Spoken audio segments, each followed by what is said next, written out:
ஒரு தகப்பன் ஆண்டவரிடத்தில் வந்தான். ஆண்டவரே, என் பிள்ளை சந்திரரோக வியாதியில் என்ன செய்கிறான்? அவன் தீயில் விழறான், திடீர்னு தண்ணியில் விழறான், எங்கெங்கேயோ விழறான். குணப்படுத்தும்படி உங்களுடைய ஊழியத்தில் கொண்டு வந்தேன், அவங்களால குணப்படுத்த முடியாமல் போயிடுச்சு.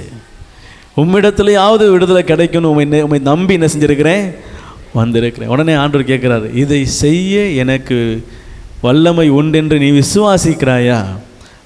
தகப்பன் உண்மையை சொல்கிறாரு, விசுவாசிக்கிறேன், ஆனாலும் என் அவிசுவாசம் ஒழிந்து போகும்படி எனக்காக வேண்டிக் கொள்ளுங்க.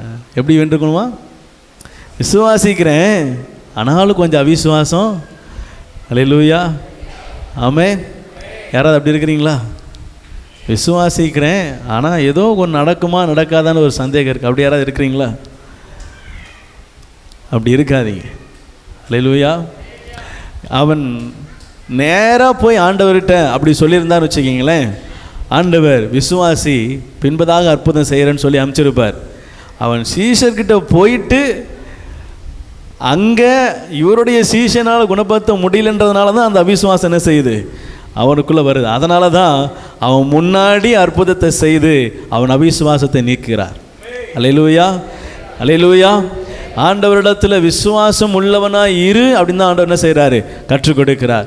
நம்ம கெட்டு போகக்கூடாது அப்படின்னா நான் விசுவாசத்தில் உண்மை உள்ளவனாக இருக்கணும். விசுவாசத்தில் நிரந்தரமாக உறுதி உள்ளவனாக என்ன செய்ய வேண்டும், காணப்பட வேண்டும்.